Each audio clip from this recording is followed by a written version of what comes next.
Hey everyone, welcome back to Fixing My Faith. Well, today's story isn't just news, it's a battle for truth. Jehovah's Witnesses are suing former elder whistleblower Mark O'Donnell for millions. Why? Well, he helped expose their internal handling of child sex abuse. So we're going to break down what's really happening.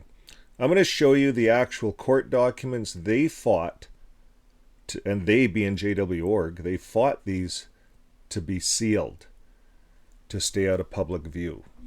Let's take a look at this.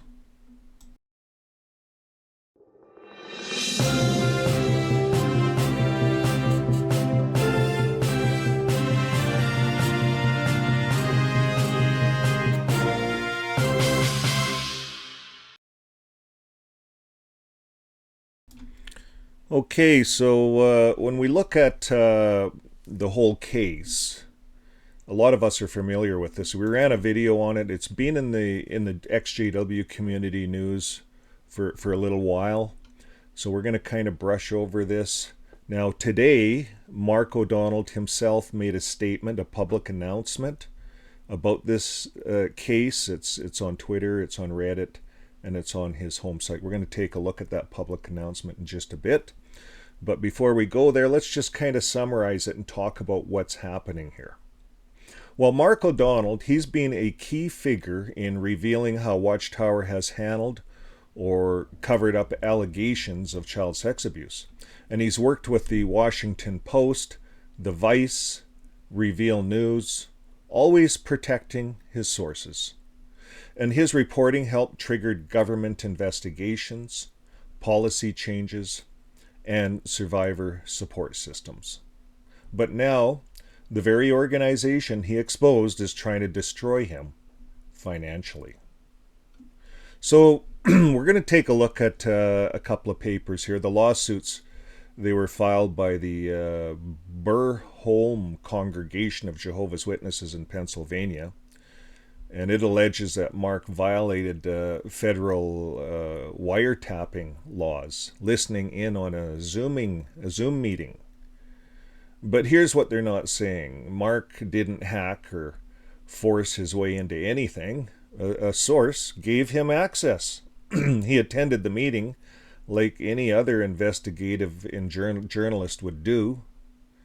And, well, there's phrases like unlawful interception, invasion of privacy, seeking injunctive relief and damages. So this is what Watchtower is going after Mark for. Now here's the important thing, folks. This case was sealed originally. It was sealed. And I didn't really know anything about this, but apparently you can seal your cases. They can be hidden for months. Well, this one was hidden for months, but they can be hidden forever. So Watchtower could theoretically have thousands and thousands of sealed cases out there that we don't know about. They seal them all in court now. And it was only unsealed in November 2024, this case, because they fought for it. They had to fight to get this unsealed. And why why seal it? That's a red flag, right? Why seal it? Well, because they didn't want you to see it. They wanted to really silence Mark. So we'll take a look at docket 45. Mark responds. He says in his official response, where he reaffirms his role as a journalist, protecting his sources, and he denied any illegal activity. He stated plainly the lawsuit is a retaliation on him for exposing abuse. That's what the lawsuit's about. And here there's a document that was finally unsealed. We'll take a look at that. It's not about Mark intimidating anybody. So what we see happening with Watchtower, this is a textbook slap suit. It's a strategic law suit against public participation. It's designed to silence critics through fear, legal pressure, and financial costs. These lawsuits get very expensive. So let's take a look at these lawsuits. Okay, so this all started the Burholm Congregation of Jehovah's Witnesses, document 45. So this is all here. This is all in the attachments. We'll give you the whole thing. You guys can look at it. But look at all the congregations that are suing him. There's a whole ton of them. It's not just that one congregation. It's all of these congregations. So they're suing him. Now, what I want to show you guys right here. Do you notice this? Right here. Filed under seal. So we would normally not have seen any of this, but Mark and his team, they had this all released. So that was the big thing. This is where they sued him. They called it wiretapping. Like for crying out loud, he was engaged in actions. They call it electronic wiretapping surveillance. And all he did was take a code for a Zoom meeting and sit in on the Zoom meeting. Someone sent him a code. So they wanted to know who sent him the code. He wouldn't say. Now, filing under a document seal means it's kept confidential and not made part of the public record. This allows parties to file sensitive information with a court without compromising its confidentiality. The court generally needs to authorize the filing under seal, and the document should be marked with a clear indication like filed under seal on each page. So what does that all mean? Confidentiality, court permission, separate filing, clear indication, reason for sealing. Court may seal a case to protect privacy, prevent harm, or preserve the integrity of an investigation. And this might include juvenile proceedings. So this is quite juvenile, the Watchtower, but they're not underage, so it's unsealed. They're not kids, and they're hiding something. So the courts unsealed it. So this is a court document 48. This is the one that was hidden. So it's here. And this is where Mark O'Donnell answers to all their complaints. He says, yeah, admitted. You notice he has a lot of admitted that he did. Denied, It's just how they do it in court. If you're into legal documents, you can read through these. It's all there. Everything's now not sealed. Everyone can look at this. Watchtower is pretty secret. They want to seal everything. And then the third document here.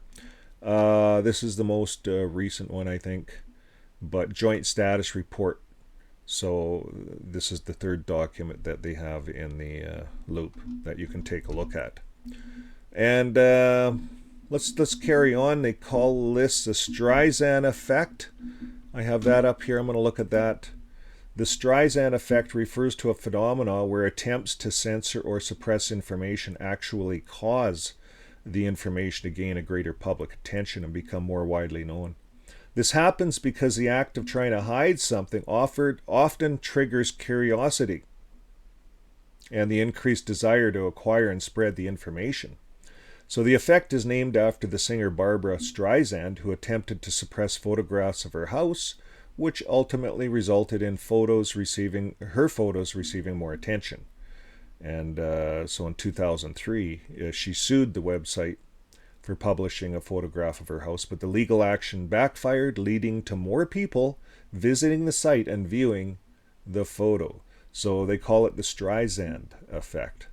And that's what could be taking place here with the Mark O'Donnell versus Watchtower case.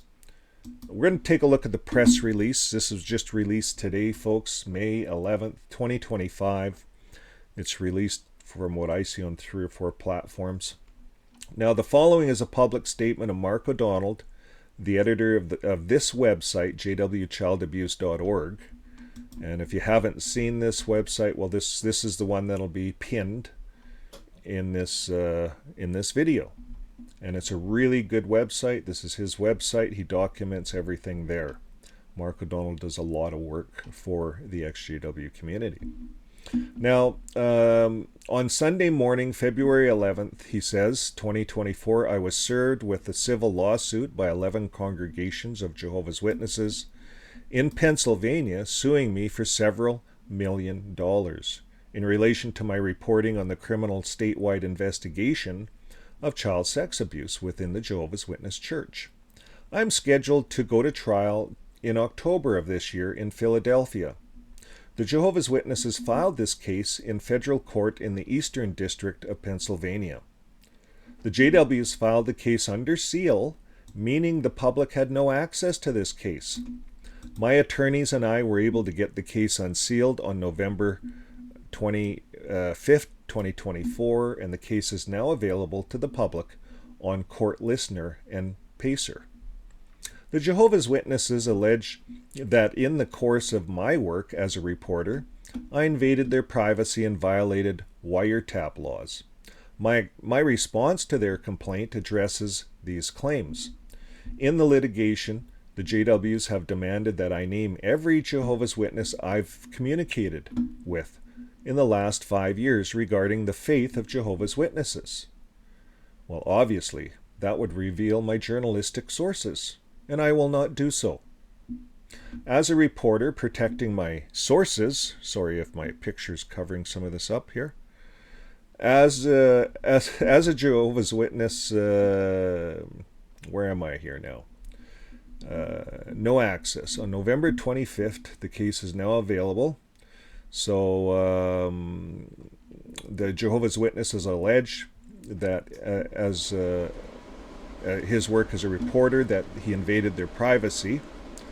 And in the litigation, the JWs have demanded that he names every Jehovah's Witness. Imagine that if you were a Jehovah's Witness PMO and you sent Mark an email with some stuff on it and he ratted you out in court, it wouldn't go well, would it? We're going to talk about this a little bit. So Mark goes on to say, as a reporter, protecting my sources is essential. Because of this, I have been forced to hire expert legal counsel for my defense, and with costs expected to be more than 150 grand. The investigation and publishing of accurate information about child abuse within the Jehovah's Witness Church is essential and reflects similar reporting about other organizations and religious groups. Without this reporting, the cries of victims often go unanswered and their stories buried beneath an illusion of justice. My mission has always been to shed light on these crimes and force change, and to do so without cost to the public. And while I'm limited in what I can say now, I'm grateful that the public can see what has happened for themselves. Mark O'Donnell. So thanks for that, Mark O'Donnell. And he gave us these key documents, and those are the 3 documents that I pulled up on the screen. I perused them this morning. I looked at them before, some of them. So you can do that as well, folks. You can get involved and really see what this is about. This is bigger than we may think. A message to elders and PMOs. You can trust them. If you're an elder still on the inside, a PMO, someone who's seen letters, databases, the decisions made in the back rooms of the kingdom halls, please hear this.